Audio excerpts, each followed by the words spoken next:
Hello, everybody. It's Kelly from the Hub.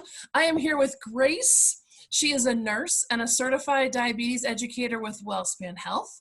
And we are talking about diabetes today because with all of this stuff going on, well, you might not have seen your regular doctor. You might have diabetes and be all over the place. You might not know stuff. So we're going to talk about this so that it's better for everybody. So Grace, hello, how are you? Good. Hello. I'm doing fine. Good. Good to meet you and see you. It's good to see you too. So you talk to people, you teach people about this condition once they get diagnosed. So I know that you can have pre-diabetes and diabetes, but Correct. I don't know the difference between those. Can you explain those just so that people on who are watching can go, oh, that's the difference? Basically, the difference between not having diabetes, pre-diabetes, and diabetes is blood sugar numbers or your hemoglobin A1C number that is done at a lab.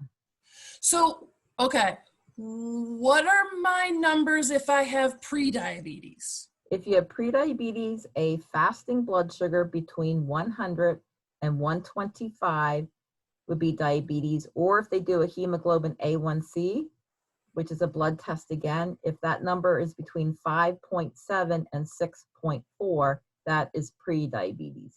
Okay, and if I have pre-diabetes, does that mean I will become diabetic, or does that mean I gotta like organize my life a little better and then I might not become diabetic? Exactly. Because you have pre-diabetes does not mean you will develop diabetes. You can prevent that from happening, definitely. But if I get, okay, then I have to ask you this. So then what are the numbers if I'm a diabetic, type 2? If you have diabetes, it doesn't matter if it's type 1 or type 2, an A1C, hemoglobin A1C of 6.5 or greater, or a fasting blood sugar of 126 or greater is the diagnosis of diabetes. So does it matter if it's type 1 or type 2? It's the same Nope. number. The exact same number. Oh, I didn't know that. Okay. All right. Well, good to know. All right. So you want to talk about pre-diabetes first? Because that might be where a lot of people are at right now. Sure. Okay. Sure. So if I'm if I'm pre-diabetic, would I know without a blood test or like a finger prick or a regular blood test? Could I know it? You're not going to feel any different.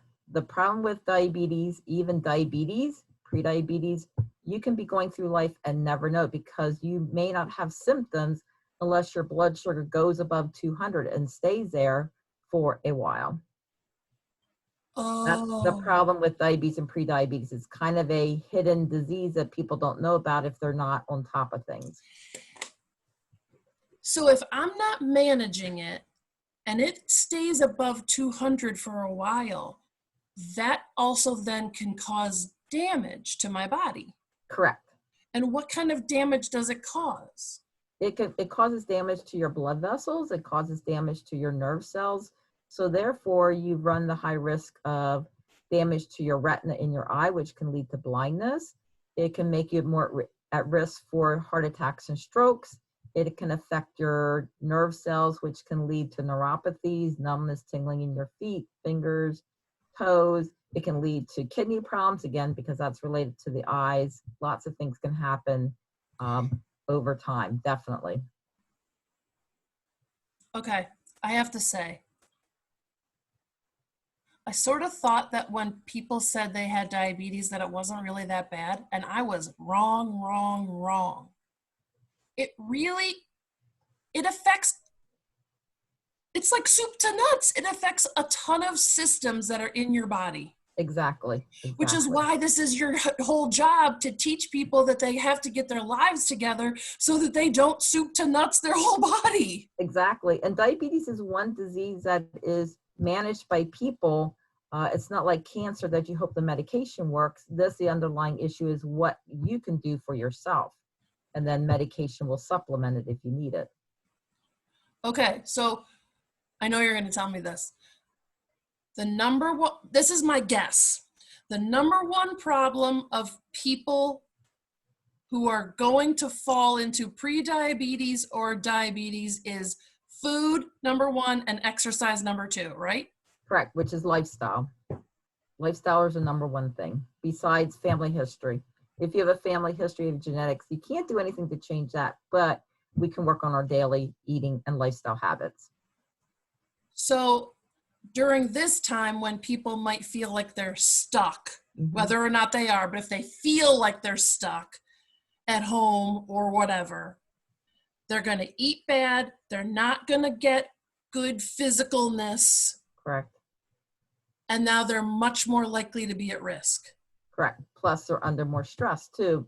It's been interesting. I've been talking to different of my diabetes clients over the last, well, it's probably now 10 weeks, kind of following up with them, seeing what they're struggling with. And they're struggling with eating healthy. They're struggling with physical activity. So we're talking about how do we overcome some of those obstacles? What better choices can they do? What can they do amidst the stress? Because stress is a trigger for elevated blood sugars too. And who hasn't been under stress the last 2 months? Okay, so in the series that you and I are doing together, we have a lot to talk about. Yes. Because the last thing we want is for people to get sicker. Correct. When they don't need to. Exactly. Exactly. And there's hope out there. There's good news for people who have diabetes or even pre-diabetes or not diabetes. You can be healthy amidst everything that's going on. Good. So we're going to talk about nutrition as we go through this. We're going to talk about physical activity. We're going to talk about stress. We're going to talk about insulin. We're going to talk about what else? What other topics are we talking about? Preventing long-term complications of diabetes. Excellent. And I will share with the viewers that my stepdad had diabetes and he was a bad manager. And so we'll use him as a absolutely what not to do when you have it. Sure. Excellent. All right. Because if there's one guy out there doing it, there's a lot of other men and women who are doing it too. Exactly. All right. Exactly.